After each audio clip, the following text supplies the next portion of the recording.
وقف النبي فنظر، قالت له أمه: هذا قبر أبيك.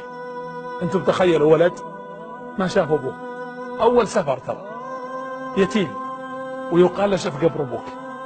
فيقف النبي صلى الله عليه وسلم. لك أن تتخيل جميع المشاهد المحزنة والدموع التي انهدرت منه صلى الله عليه وسلم وهو يرى قبر أبيه ولم يراه على الحقيقة وفي الطبيعة، فيقف عند القبر ويرى. ثم تأخذه أمه.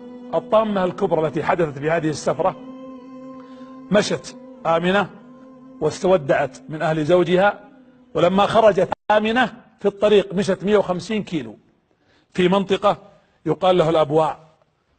هنا تعبت آمنة وسقطت في الأرض في الطريق، في بر، في صحراء، وإذا بأم أيمن ترفعها، تقول: فما إن رفعتها إلا وهي ترفع كفيها تريد تضم محمد وتموت.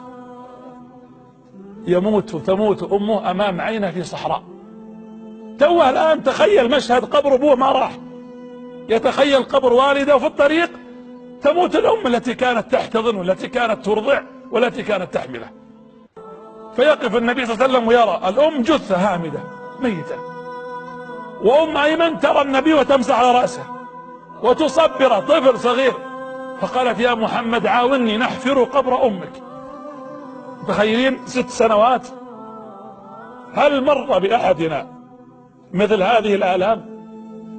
وتحفر ويحفر النبي وهو يبكي عليه الصلاة والسلام في الصحراء منقطع.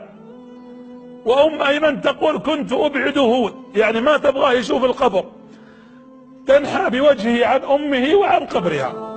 تقول: فحفرنا، جلسنا أيام نحفر أنا ومحمد. تقول: ثم دفناها في ذلك المكان.